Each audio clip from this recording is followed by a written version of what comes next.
श्री शिवाय नमस्तुभ्यम। स्वागत है आपका शिव पुराण शिरुद्ध संहिता द्वितीय खंड 12वें अध्याय में। दक्ष की तपस्या। नारद जी ने पूछा, हे ब्रह्मा जी, उत्तम व्रत का पालन करने वाले प्रजापति दक्ष ने तपस्या करके देवी से कौन सा वरदान प्राप्त किया और वह किस प्रकार दक्ष की कन्या के रूप में जन्मी। ब्रह्मा जी बोले, हे नारद, मेरी आज्ञा पाकर प्रजापति दक्ष क्षीर सागर से उत्तरी तट पर चले गए। वे उसी तट पर बैठकर देवी उमा को अपनी पुत्री के रूप में प्राप्त करने के लिए उन्हें हृदय में स्मरण करते हुए तपस्या करने लगे। मन को एकाग्र कर प्रजापति दक्ष दृढ़ता से कठोर व्रत का पालन करने लगे। उन्होंने 3000 दिव्य वर्षों तक घोर तपस्या की। वे केवल जल और हवा ही ग्रहण करते थे। तत्पश्चात देवी जगदम्बा ने उन्हें प्रत्यक्ष दर्शन दिए। कालिका देवी अपने सिंह पर विराजमान थी। उनकी श्यामल कांति व मुख अत्यंत मोहक था। उनकी 4 भुजाएं थीं। वे एक हाथ में वरद, दूसरे में अभय, तीसरे में नीलकमल और चौथे हाथ में खड्ग धारण किए हुए थी। उनके दोनों नेत्र लाल थे और केश लंबे व खुले थे। देवी का स्वरूप बहुत ही मनोहारी था। उत्तम आभा से प्रकाशित देवी को दक्ष और उनकी पत्नी ने श्रद्धापूर्वक नमस्कार किया। उन्होंने देवी की श्रद्धा भाव से स्तुति की। दक्ष बोले, हे जगदम्बा, भवानी, कालिका, चंडिके, महेश्वरी, मैं आपको नमस्कार करता हूँ। मैं आपका बहुत आभारी हूँ जो आपने मुझे दर्शन दिए हैं। हे देवी, मुझ पर प्रसन्न होइए।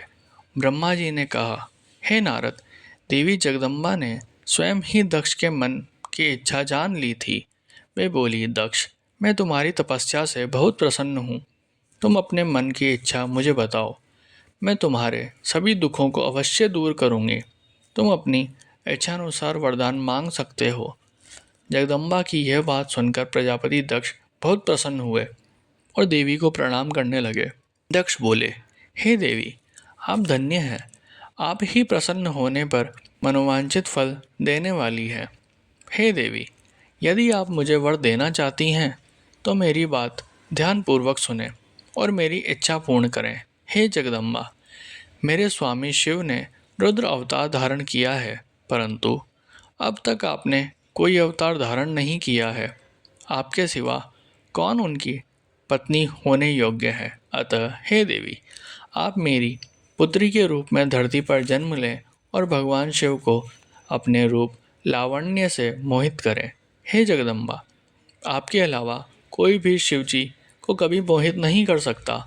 इसलिए आप हर मोहिनी अर्थात भगवान को मोहने वाली बनकर संपूर्ण जगत का हित कीजिए। यही मेरे लिए वरदान है। दक्ष का ये वचन सुनकर जगदम्बिका हंसने लगी और मन में भगवान शिव का स्मरण कर बोली, हे प्रजापति दक्ष, तुम्हारी पूजा आराधना से मैं प्रसन्न हूँ। तुम्हारे वर के अनुसार तुम्हारी पुत्री के रूप में जन्म लूँगी। तत्पश्चात बड़ी होकर मैं कठोर तप द्वारा महादेव जी को प्रसन्न कर उन्हें पति रूप में प्राप्त करूँगी।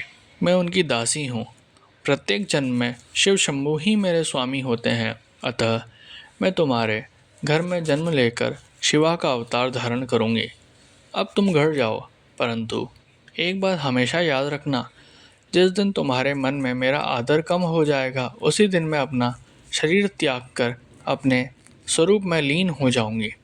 यह कहकर देवी जगदम्बिका वहाँ से अंतर्ध्यान हो गई तथा प्रजापति दक्ष सुखी मन से घर लौट गए।